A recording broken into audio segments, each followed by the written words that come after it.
Assalamualaikum dan selamat pagi kepada semua pelajar 1 Kristal. Cikgu harap kamu semua masih berada dalam keadaan yang sihat-sihat sahaja. Okey, hari ini kita akan teruskan pembelajaran kita untuk bab baru iaitu ungkapan algebra. Okey, sebelum itu cikgu mahu kamu buka buku muka surat 106.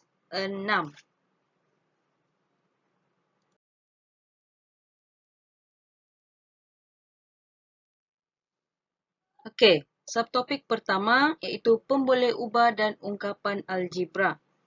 Okey, bagaimanakah anda menggunakan huruf untuk mewakili pemboleh ubah? Okey, bagaimana? Kita akan menggunakan pemboleh ubah sekiranya tidak mengetahui nilai sesuatu item. Okey, contohnya kita tidak tahu berapa ringgit, berapa minit, berapa jam, berapa kilometer dan sebagainya. Pemboleh ubah kamu boleh wakilkan dengan huruf-huruf seperti A, B, X, Y dan Z. Dan kamu perlu menulis huruf dengan huruf kecil. Okey, sila baca dan perhatikan petikan di muka surat 106. Okey, seperti yang kamu nampak, terdapat 3 dialog di petikan tersebut. Yang pertama Encik Lim, Encik Azlan dan Puan Kavita. Encik Lim mengatakan setiap bulan saya menderma sebanyak RM50 kepada Yayasan Kebajikan Negara. Encik Azlan pula mengatakan setiap bulan saya menderma sejumlah wang yang sama kepada YKN. Puan Kavita mengatakan wang derma saya kepada YKN pada setiap bulan bergantung kepada keuntungan yang diperoleh di kedai. Okey.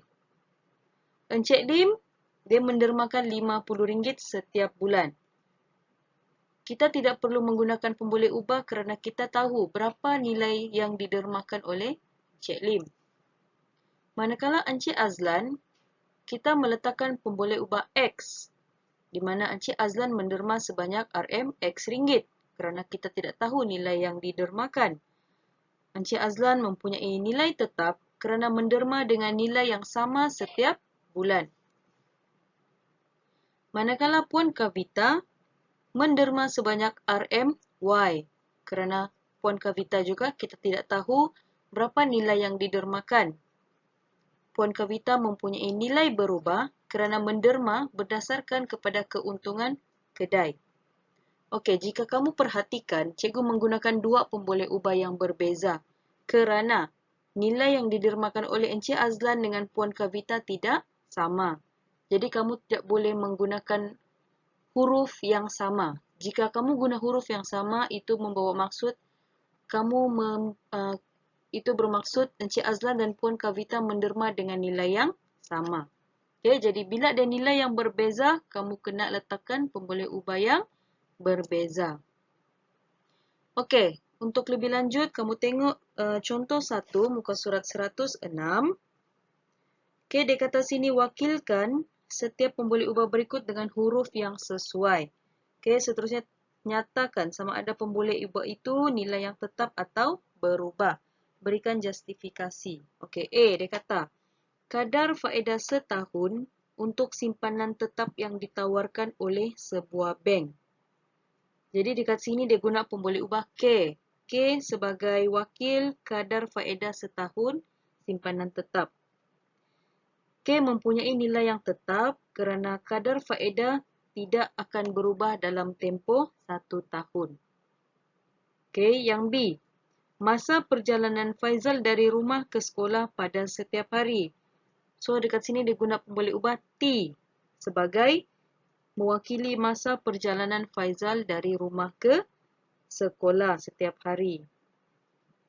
Dari segi nilai, T mempunyai nilai yang berubah kerana masa perjalanan Faizal berubah pada setiap hari. Okay, contoh, macam kalau kamu pergi sekolah. Mungkin hari Isnin, dari rumah ke sekolah kamu ambil masa 10 minit contoh dia. Hari Selasa tiba-tiba 20 minit, mungkin sebab jam. Okay, hari ketiga mungkin 10 minit sebab kamu lambat bersiap contohnya. Okay, jadi dia nilai yang berubah. Okey, kita teruskan. Okey, menerbitkan ungkapan algebra. So, ini kita akan tengok ungkapan algebra. Tolong rujuk buku teks muka surat 107 dan 108. Okey, ini cikgu ambil petikan dari buku teks. Kita tengok yang pertama. Suatu beg mengandungi X blok kayu. Okey, X blok kayu. Maksudnya kita tidak tahu berapa bilangan blok kayu yang di dalam beg itu. Okey, jadi kita labelkan dia sebagai X. Okey, kalau kamu tengok dekat jumlah blok kayu tu dia letak X. Okey. Yang kedua, 3 blok kayu dimasukkan ke dalam beg itu. Tadi kamu ada beg, dalam dia ada X kayu, tambah lagi 3. Jadi dia akan membentuk X tambah 3.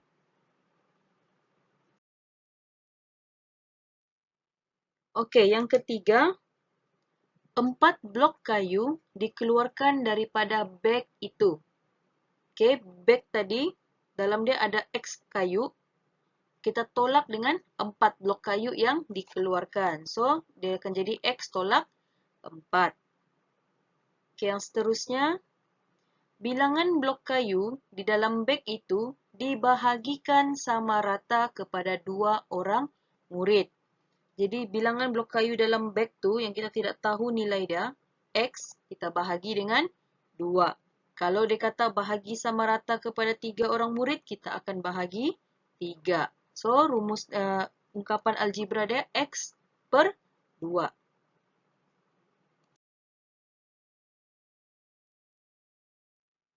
Okey, seterusnya.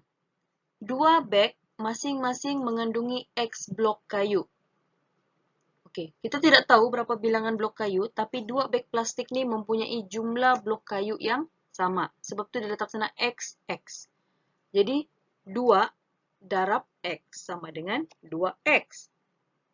Okay, itu yang macam cikgu bagi tahu. Kalau 2X tu bermaksud 2 darab X. Okay? Okay, yang seterusnya, 2 beg masing-masing mengandungi X blok kayu, manakala satu beg lain mengandungi Y blok kayu dan ditambah lagi dengan 2 blok kayu. Okay, 2X ni sama. So, kita akan letak dia 2X. Y, beg ni, yang Y label ini, nilai blok kayu yang berbeza dengan X. Sebab tu kita bagi label Y dan 2 blok kayu. Jadi, kita akan tulis ungkapan algebra dia 2X tambah Y tambah 2. Okey, yang terakhir. 2 beg masing-masing mengandungi X blok kayu dengan jisim setiap blok kayu ialah P gram. Jumlah jisim blok kayu dalam 2 beg. Okey, 2 ni mewakili 2 beg ni lah.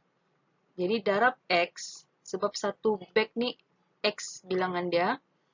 Darab P. P ni dia punya gram. Jadi ungkapan dia kita boleh buat 2XP. Okey, maka kamu boleh tengok di bawah tu. X, X tambah 3, X tolak 4, X per 2, 2X, 2X tambah Y tambah 2, 2XP disebut sebagai ungkapan algebra. Ini yang dikatakan sebagai ungkapan algebra. Okay, jadi ada 2 perbezaan. Pemboleh ubah tu huruf. Okay, yang pemboleh ubah tadi tu huruf. Kalau ungkapan algebra tu adalah satu rumus. Itu ungkapan algebra. Okay, cikgu harap kamu boleh faham.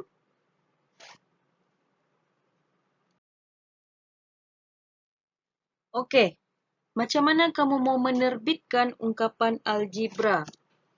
Okey, cuba tengok contoh 2, muka surat 108 yang bahagian bawah tu. Yusri membeli 5 biji apel dengan harga X sen sebiji dan 8 biji oren dengan harga Y sen sebiji. Tulis satu ungkapan algebra bagi jumlah wang yang dibayarnya. Okey. So, sekarang dia ada 5 biji apel dengan harga X sen. Manakala 8 biji oren dengan harga Y sen. Okay, dia minta ungkapan algebra bagi jumlah wang yang dibayar. Okay, so kita tengok penyelesaian dia. So, bilangan apple ataupun jumlah apple, bilangan apple dulu, 5 biji tadi kan. Harga sebiji apple, X sen. Jumlah harga apple, 5 darab X jadi 5X. Bilangan oren, ada 8 biji oren. Harga sebiji oren Y sen. Jadi jumlah harga oren sama dengan 8Y. Itu 8 darab Y. Jadi jumlah bayaran untuk buah tadi 5X. Okay. 5X tadi kamu tambah dengan 8Y. So, akan jadi ini. Ini adalah ungkapan algebra. Okay. 5X tambah 8Y.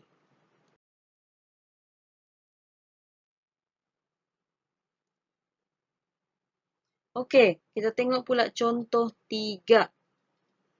Muka surat 109.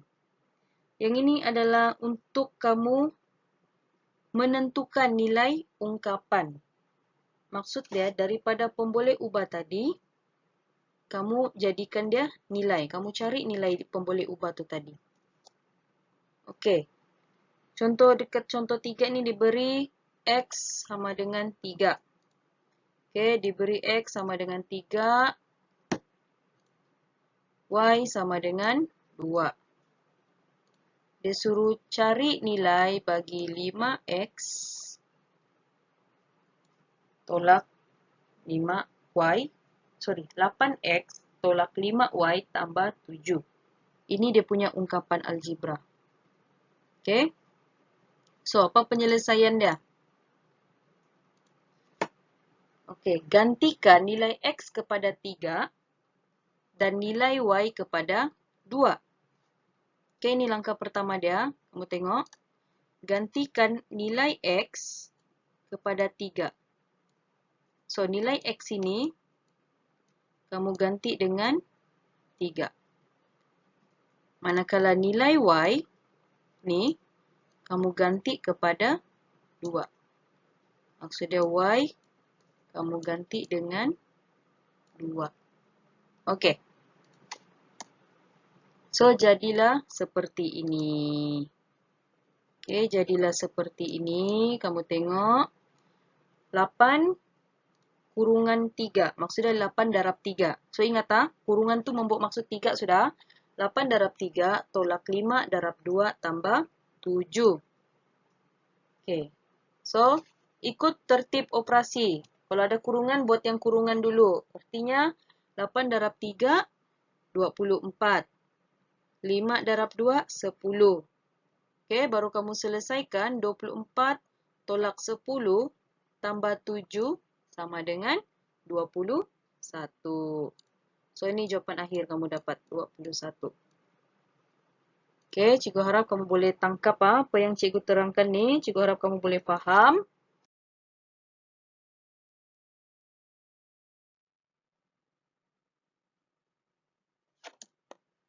Okey, kita teruskan dengan contoh 4, muka surat 109 juga. Okey, ini yang cikgu boleh rumuskan. Dalam sebuah kelas, 1/3 daripada murid lelaki. Okey, 1/3. Tengok, 1/3 daripada murid lelaki ialah ahli KRS. Manakala 9 orang murid perempuan bukan ahli KRS. So, ini yang cikgu tanda ni, inilah dia punya kata kunci dia. Okey. Yang pertama, soalan dia, tulis satu ungkapan bagi jumlah ahli KRS dalam kelas itu. Yang kedua, jika kelas terdiri daripada 12 orang murid lelaki dan 16 orang murid perempuan, hitung jumlah ahli KRS dalam kelas itu.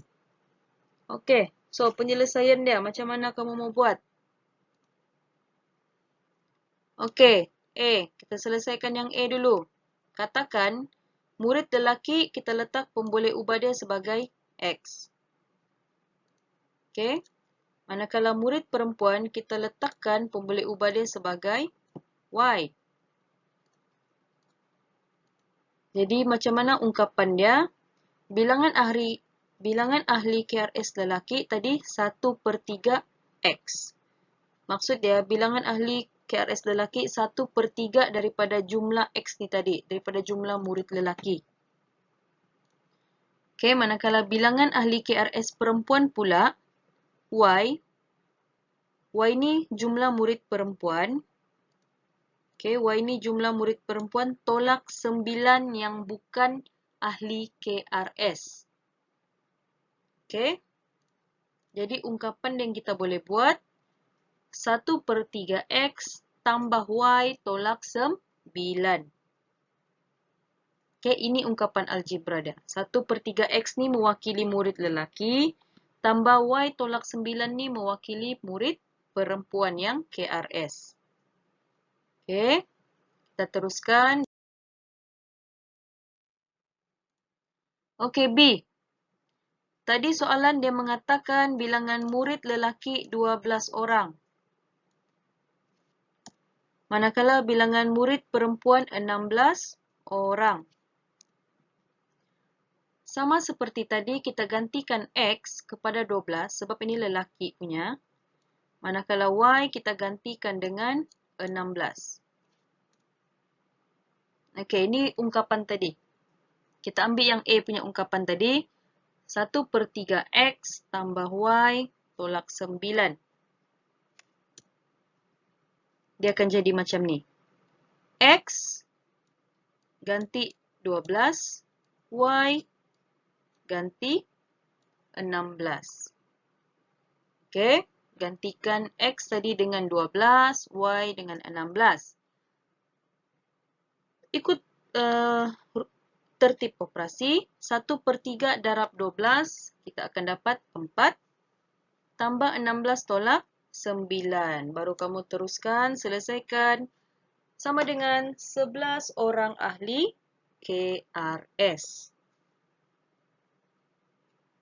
Okey. Boleh faham? Cikgu harap kamu boleh faham dengan penerangan cikgu. Okey, kita teruskan dengan subtopik seterusnya. Okey. Sebutan dan pekali dalam suatu ungkapan. Contoh dia bagi ni. Ini ungkapan algebra. Okey, ungkapan ni bila dia ada tambah. Bila dia ada tambah, automatik dia ungkapan. Bukan tambah sajalah. Maksud cikgu ada operasi. Tambah, tolak, darab, bahagi. Okey, itu kita panggil ungkapan algebra. Bila dia ada melibatkan operasi, kita akan panggil dia sebagai ungkapan.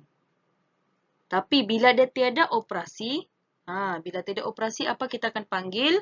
Contoh 2. 2 ni ialah nombor. Kamu tahu lah 2 ni nombor kan?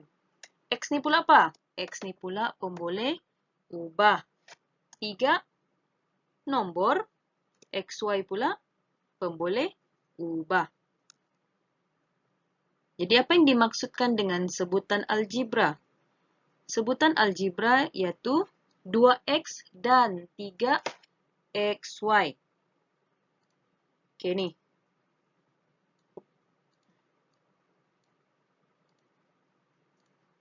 Okey ni.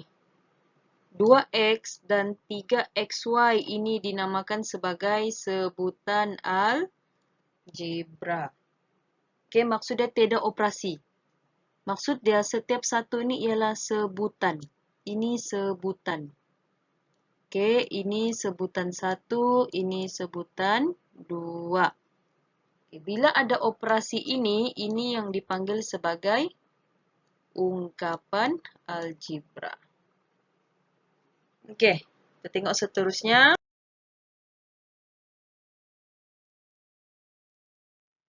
Okey, subtopik seterusnya, sebutan dan pekali dalam suatu ungkapan.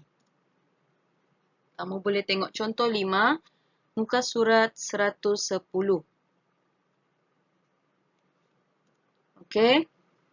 Kenal pasti sebutan algebra daripada ungkapan algebra berikut. Okey, A. Ungkapan algebra dia X tambah 5X. Sebutan algebra X dan 5X. Okey, B. X per 8 tolak 7Y sama dengan dia punya sebutan algebra ialah X per 8 dan 7Y. Okey, yang ketiga. PQ tolak 2Q tambah 13. Jadi dia punya sebutan algebra ialah PQ, 2Q dan 13. Okey. Ini sebutan algebra. Kadang-kadang soalan dia akan tanya, berapa bilangan?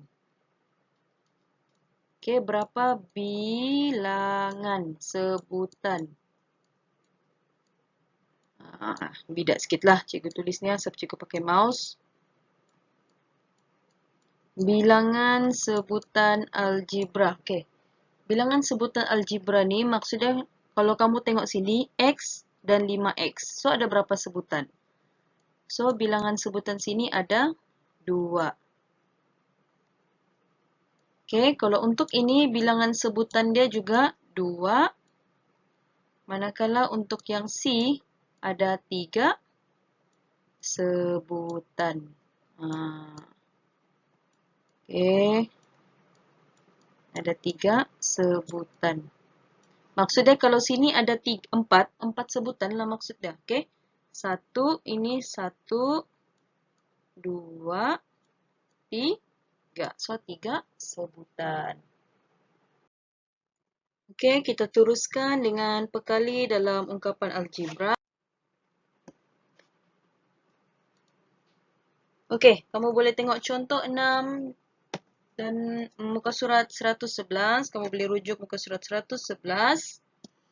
Okey.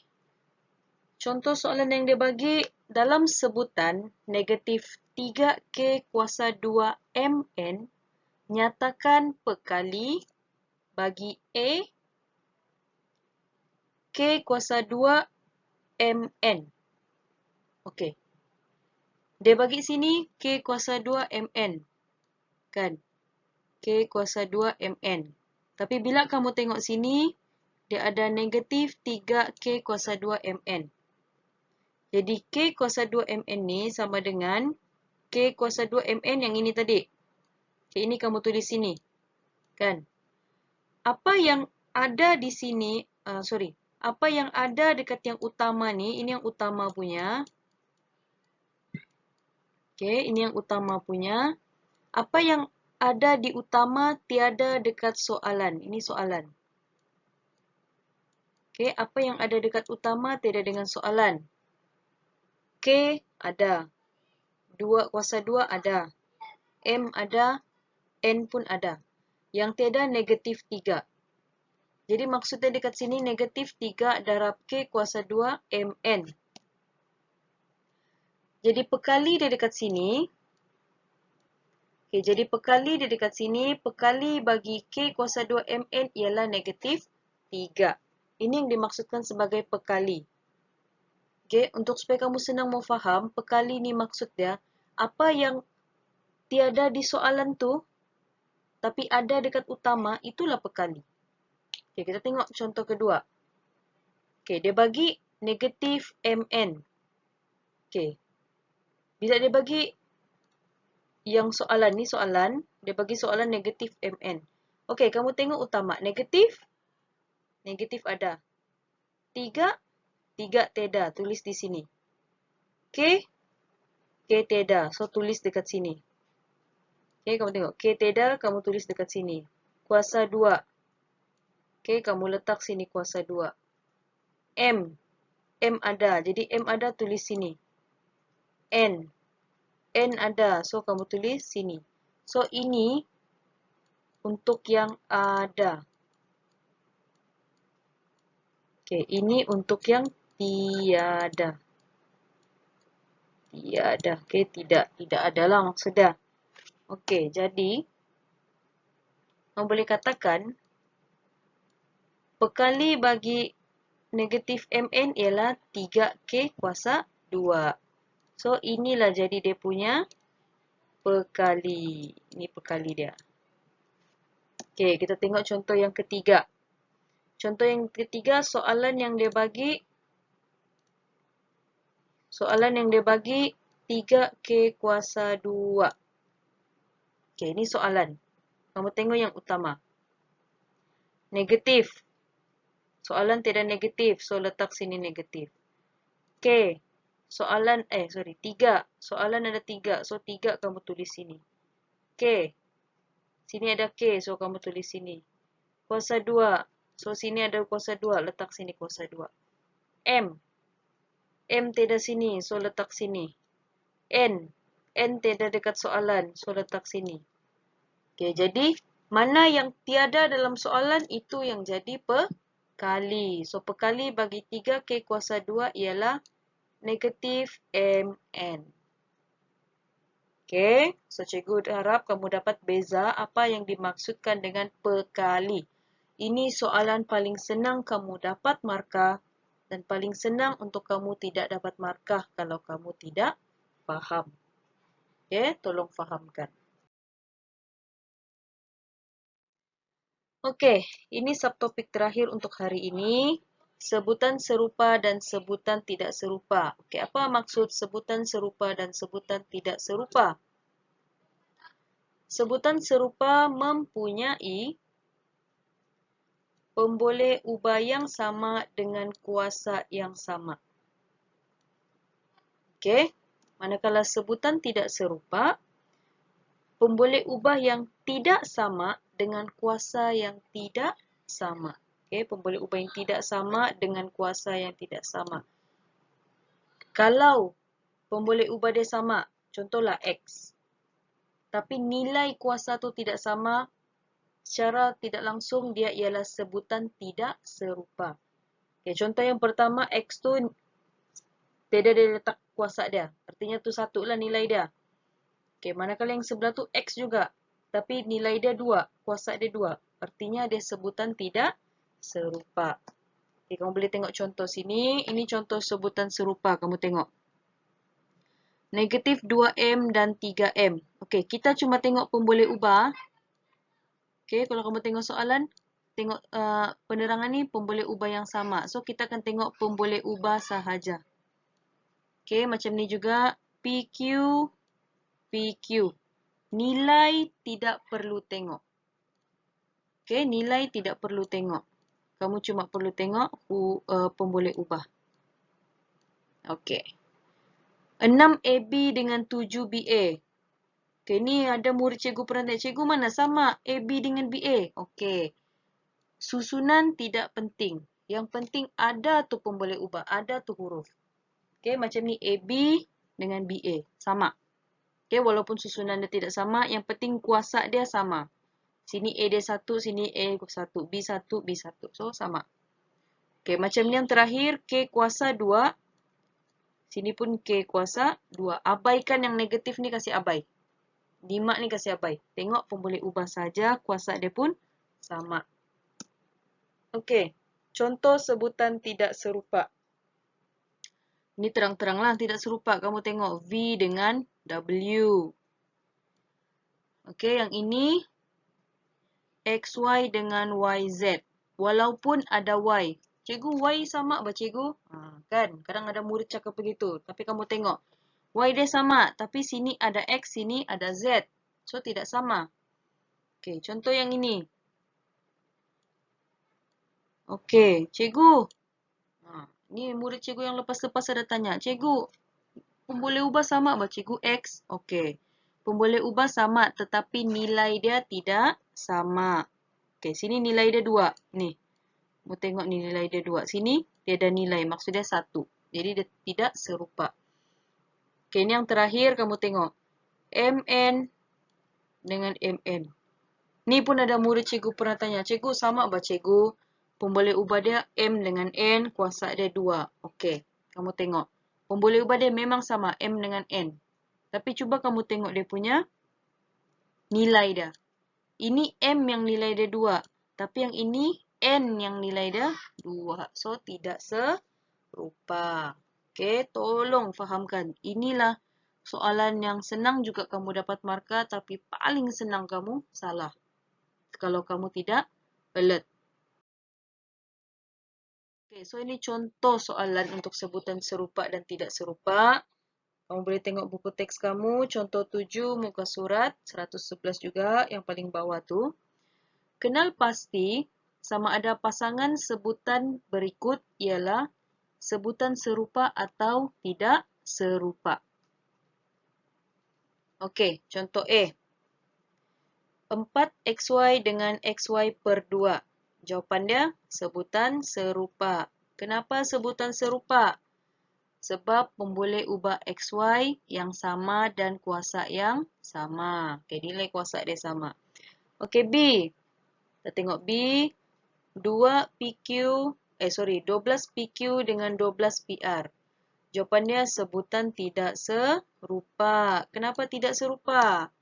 Sebab pemboleh ubah PQ dan PR adalah berbeza. Okey, C yang terakhir. Contoh dia negatif 7H dengan 6H kuasa 2. Jawapan dia sebutan tidak serupa. Kenapa tidak serupa? Ini alasan dia.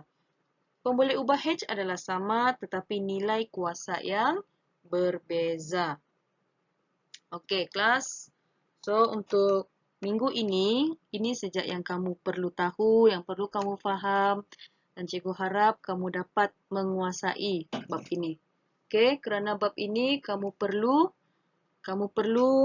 ingat dan kamu akan bawa ke bab-bab yang seterusnya. Bab 6 nanti, bab 7 dan seterusnya kamu akan guna pemboleh ubah ni. Okay, jadi kena tolong ingat, tolong faham, tolong kuasai. Okay. So, ini saja penerangan daripada cikgu. Ada apa-apa soalan, kamu boleh tanya cikgu dalam grup kelas ataupun boleh message cikgu personal. Nanti cikgu akan bagikan latihan-latihan yang perlu kamu buat. Okay, itu saja. Terima kasih kelas. Assalamualaikum.